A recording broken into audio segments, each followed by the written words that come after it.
Hi guys, it's Miss L. So I am going to read you Charlie and the Chocolate Factory. I will be reading a few chapters every single day, so make sure you check back for chapters. I have some questions to go with it too if you want to answer those.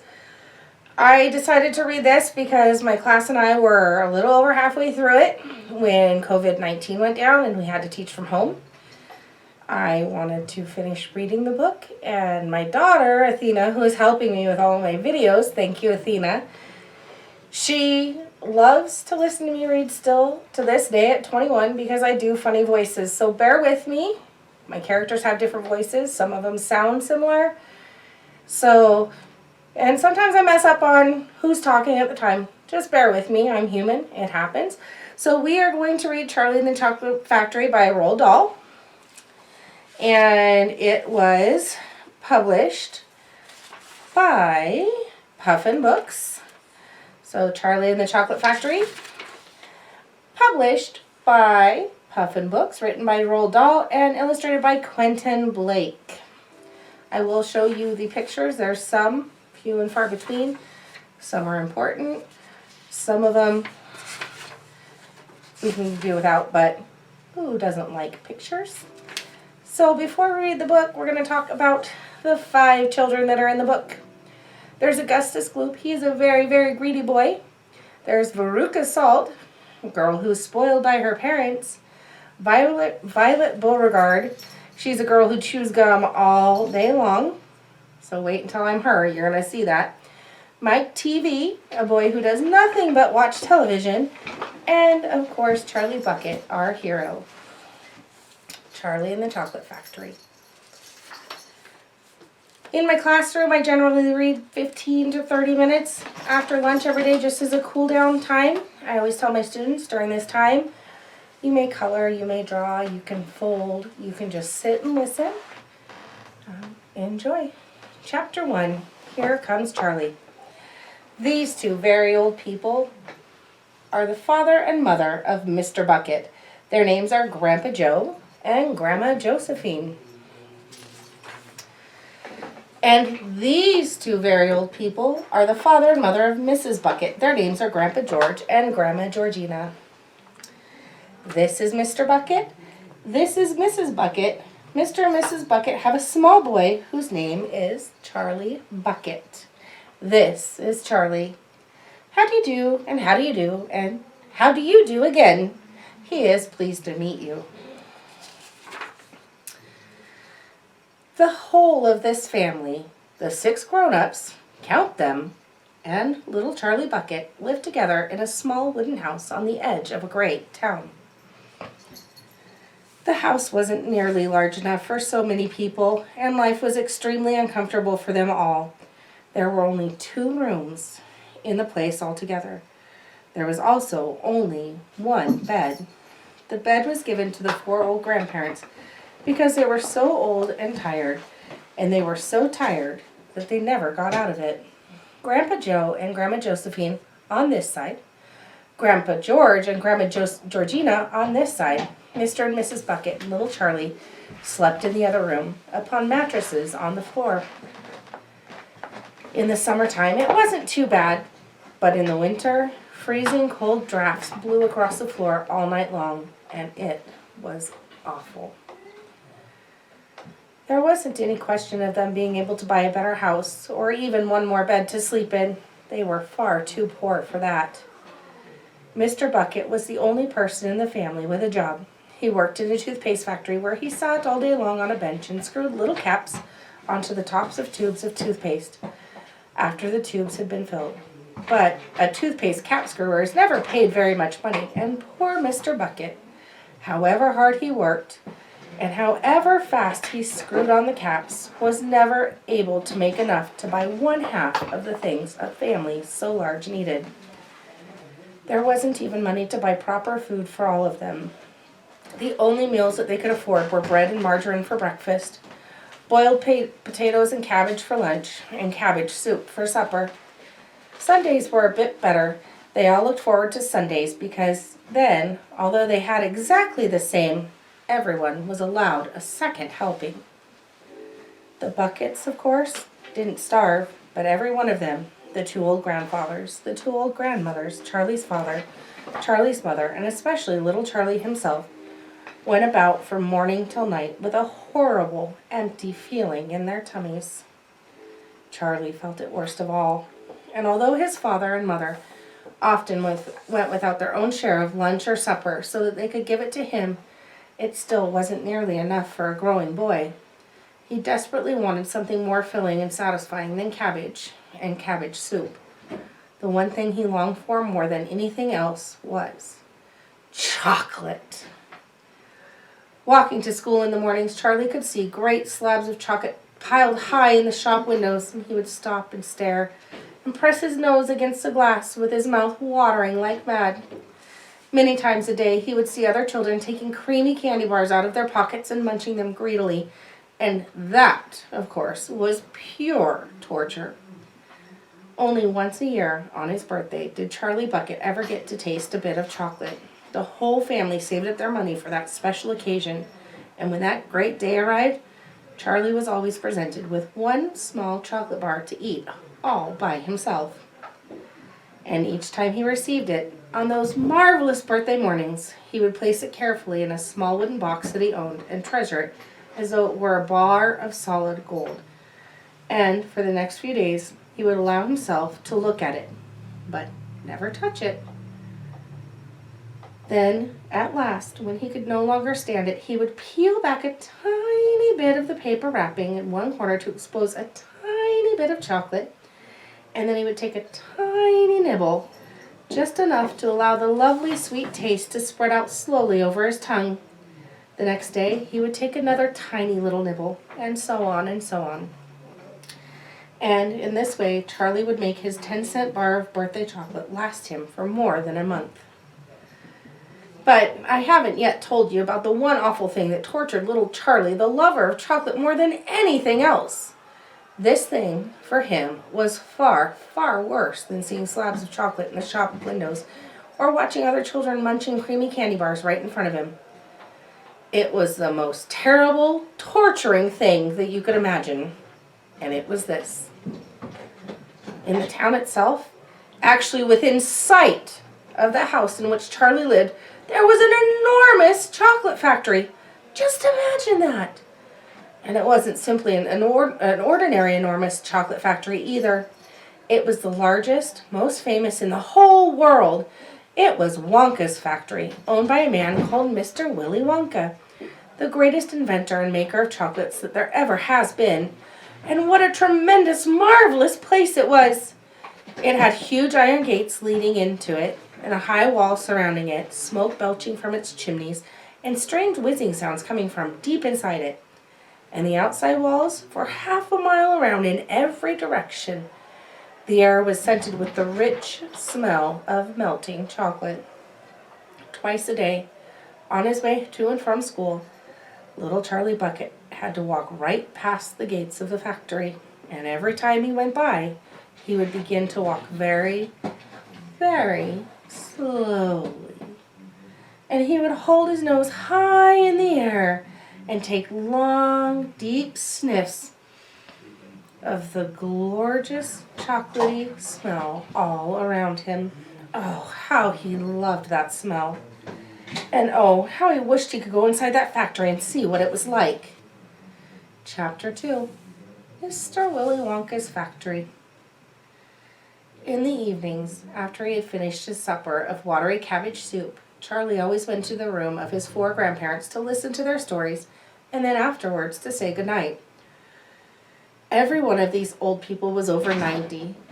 They were as shriveled as prunes and as bony as skeletons, and throughout the day, until Charlie made his appearance, they laid huddled in their one bed, 2 at either end, with nightcaps on to keep their heads warm, dozing the time away with nothing to do. But as soon as they heard the door open and heard Charlie's voice saying, "Good evening, Grandpa Joe and Grandma Josephine, and Grandpa George and Grandma Georgina," then all 4 of them would suddenly sit up, and their old wrinkled faces would light up with smiles of pleasure, and the talking would begin. For they loved this little boy. He was the only bright thing in their lives, and this evening visits were something that they looked forward to all day long. Often, Charlie's mother and father would come in as well and stand by the door, listening to the stories that the old people told. And thus, for perhaps half an hour every night, this room would become a happy place and the whole family would forget that it was hungry and poor. One evening, when Charlie went in to see his grandparents, he said to them, "Is it really true that Wonka's chocolate factory is the biggest in the world?" "True?" cried all four of them at once. "Of course it's true. Good heavens, don't you know that? It's about 50 times as big as any other." "And is Mr. Willy Wonka really the cleverest chocolate maker in the world?" "My dear boy," said Grandpa Joe, raising himself up a little higher on his pillow, "Mr. Willy Wonka is the most amazing, the most fantastic, and the most extraordinary chocolate maker the world has ever seen. I thought everybody knew that." "I knew he was famous, Grandpa Joe, and I knew he was very clever." "Clever?" cried the old man. He's more than that. He's a magician with chocolate. He can make anything he wants." "Isn't that the fact, my dears?" The three old people nodded their heads slowly up and down and said, "Absolutely true. Just as true as can be." Grandpa Joe said, "You mean I've never told you the story of Mr. Willy Wonka and his factory?" "Never," answered little Charlie. "Good heavens above! I don't know what's the matter with me." "Will you tell me now, Grandpa Joe, please?" "I certainly will. Sit down beside me on the bed, my dear, and listen carefully." Grandpa Joe was the oldest of the four grandparents. He was 96 and a half, and that is just about as old as anybody can be. Like all extremely old people, he was delicate and weak, and throughout the day he spoke very little. But in the evenings, when Charlie, his beloved grandson, was in the room, he seemed in some marvelous way to grow quite young again. All his tiredness fell away from him, and he became as eager and excited as a young boy. "Oh, what a man he is, that Mr. Willy Wonka!" cried Grandpa Joe. "Did you know, for example, that he has himself invented more than 200 kinds of candy bars, each of them with a different center, each far sweeter and creamier and more delicious than anything any other chocolate factories can make?" "Perfectly true," cried Grandma Josephine. "And he sells them to all four corners of the earth. Isn't that so, Grandpa Joe?" "Yes, it is, my dear, it is. And to all the kings and presidents of the world as well. But it isn't only candy bars that he makes. Oh, dear me, no. He has some really fantastic inventions up his sleeve, Mr. Willy Wonka has. Did you know that he's invented a way of making chocolate ice cream so that it stays cold for hours and hours without being in an icebox? You can even leave it lying in the sun all morning on a hot day and it won't go runny." But that's impossible," said little Charlie, staring at his grandfather. "Of course it's impossible," cried Grandpa Joe. "It's completely absurd. But Mr. Willy Wonka has done it." "Quite right," the others agreed, nodding their heads. "Mr. Wonka has done it." "And then again," Grandpa Joe went on, speaking very slowly now so that Charlie wouldn't miss a word, "Mr. Willy Wonka can make marshmallows that taste of violets, and rich caramels that change color every 10 seconds as you suck them, and little feathery sweets that melt away deliciously the moment you put them in between your lips. He can make chewing gum that never loses its taste, and candy balloons that you can blow up to enormous sizes before you pop them with a pin and gobble them up. And by a most secret method, he can make lovely bluebird eggs with black spots on them, and when you put one of these in your mouth, it gradually gets smaller and smaller and smaller until suddenly there's nothing left except a tiny little pink sugary baby bird sitting on the tip of your tongue." Grandpa Joe paused and ran the point of his tongue slowly over his lips. "It makes my mouth water just thinking about it," he said. "Mine too," said little Charlie. "But please, go on." While they were talking, Mr. and Mrs. Bucket, Charlie's mother and father, had come quietly into the room, and now both were standing just inside the door listening. "Tell Charlie about the crazy Indian prince," said Grandma Josephine. "He'd like to hear that." "You mean Prince Pondicherry?" said Grandpa Joe, and he began chuckling with laughter. Completely dotty, said Grandpa George. But very rich, said Grandma Georgina. What did he do? Asked Charlie eagerly. Listen, said Grandpa Joe, and I'll tell you. Chapter 3, Mr. Wonka and the Indian Prince. Prince Pondicherry wrote a letter to Mr. Wonka, said Grandpa Joe, and asked him to come all the way out to India and build him a colossal palace entirely out of chocolate. Did Mr. Wonka do it, Grandpa? He did indeed, and what a place it was! It had 100 rooms, and everything was made of either dark or light chocolate. The bricks were chocolate, the cement holding them together was chocolate, the windows were chocolate, and the walls and ceilings were made of chocolate. So were the carpets and the pictures and the furniture and the beds, and when you turned on the taps in the bathroom, hot chocolate came pouring out. When it was all finished, Mr. Wonka said to Prince Pondicherry, I warn you, though, it won't last very long, so you'd better start eating it right away. Nonsense, shouted the prince. I'm going to eat at my palace. I'm not going to eat my palace. I'm not going to nibble the staircase or lick the walls. I'm going to live in it. But Mr. Wonka was right, of course, because soon after this there came a very hot day with a boiling sun, and the whole place began to melt. And then it sank slowly to the ground, and the crazy prince, who was dozing in the living room at the time, woke up to find himself swimming around in a huge brown sticky lake of chocolate. Little Charlie sat very still on the edge of the bed, staring at his grandfather. Charlie's face was bright, and his eyes were stretched so wide that you could see the whites all around. Is this all really true? He asked. Are you pulling my leg? It's true, cried all 4 of the old people at once. Of course it's true. Ask anyone you like. And I'll tell you something else that's true, said Grandpa Joe, and now he leaned closer to Charlie and lowered his voice to a soft, secret whisper.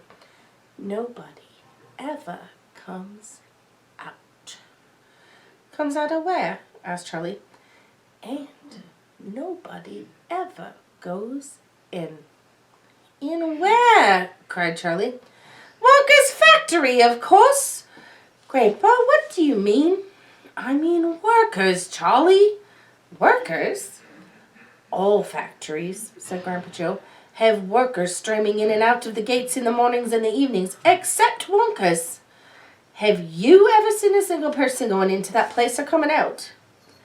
Little Charlie looked slowly around at each of the 4 old faces, one after another. And they all looked back at him. They were friendly, smiling faces, but they were also quite serious.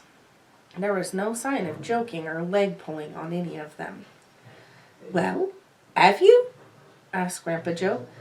I really don't know, Grandpa, Charlie stammered. Whenever I walk past the factory, the gates seem to be closed. Exactly, said Grandpa Joe. But there must be people working in there. Not people, Charlie. Not ordinary people, anyway. Then who? Cried Charlie. Aha, that's it, you see. That's another of Mr. Willy Wonka's clevernesses. Dear Charlie, Mrs. Bucket called out from where she was standing by the door. It's time for bed. That's enough for tonight. But, Mother, I must hear.